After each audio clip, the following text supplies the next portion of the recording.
Let me tell you a story. The Valenbourg diamond was priceless, not just because it weighed 182 carats, not just because it sat in the crown of the Queen of Saronia, but because it was said to be impossible to steal. Impossible, except for Adrian Vale. By day, Adrian was a high-end watch dealer with a crooked smile and a clientele list that included presidents and criminals alike. By night, he was myth, ghost, legend. But no one called him a thief, because no one ever knew he was there. The Valenbourg diamond was on display for 3 nights only at the Saronian Royal Museum, encased in a titanium-reinforced glass dome with vibration sensors, infrared lasers, biometric locks, and 24-hour armed guards. To most, it was a fortress. To Adrian, it was a chessboard. Day 0, 3:15 a.m., rooftop entry. The night sky blanketed the museum in silence as Adrian rappelled from a drone drop point onto the glass-paneled rooftop. He wore a matte black exosuit lined with thermal dampeners to mask his heat signature. Below, lasers weaved like spider webs. A gust of wind set off a sensor. The guards looked up. Nothing. Because Adrian was already in. How? He'd slipped into the ventilation system 12 hours earlier. By disguising himself as a museum security technician. Unexpected event number 1. The laser grid resets every 9 minutes. Not a problem.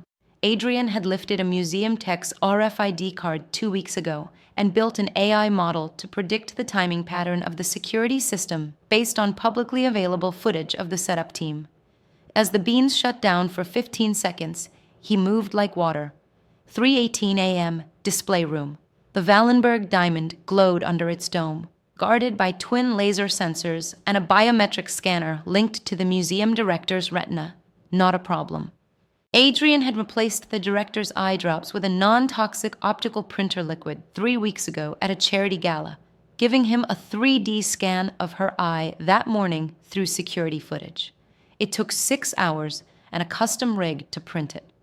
He laid the fake eye on a metal stick and hovered it over the scanner. Click. Glass hissed open. Unexpected event number 2. Hidden pressure sensor under the diamond activates. Most thieves would have panicked, but Adrian didn't move. Instead, he reached into his pocket and withdrew a perfect replica of the Valenbourg diamond, weight calibrated, temperature matched, and encased in a magnetic shell. In a single, smooth motion, he swapped the diamond and dropped the replica into place. No alarm, no lights, only silence.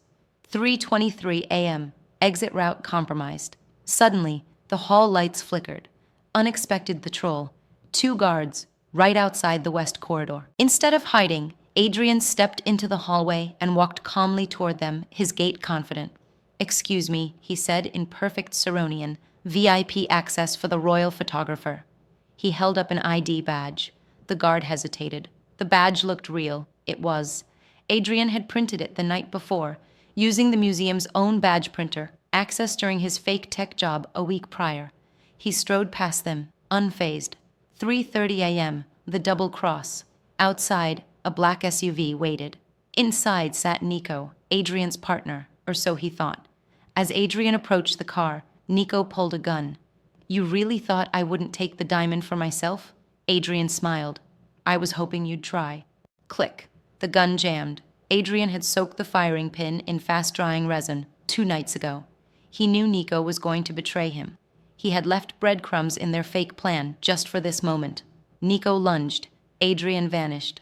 A decoy. The real Adrian was already 3 blocks away, on a rented scooter, with the diamond tucked inside a hidden pocket of his coat. 4 a.m., the twist.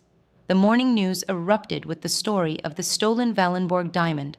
Police scrambled, the museum director fainted, and the Queen issued a royal statement. But then something strange happened. The security footage showed nothing, literally nothing, not even Adrian. Because every security feed had been pre-recorded and looped, timed to perfection, using a hijack Adrian had initiated 3 days earlier through a Wi-Fi-enabled security camera on the loading dock. And just to make sure, he donated $500,000 to the museum 3 months earlier, under a fake name. They never suspected their benefactor. Epilogue. 1 week later. On a beach in Montenegro, Adrian sat in a linen shirt, sipping espresso. Across from him, a woman in a blue sundress handed him a small case, inside the real Valenbourg diamond. He hadn't taken it that night. That was a fake. The real one? Swapped a day before the exhibit, during transport, which Adrian had helped arrange using his fake company, Veil Transport and Cultural Logistics. That's why he was so calm during the museum heist. It wasn't a theft. It was a show, and the whole world had watched. If you want to decide what should happen next, check the description section below. See you.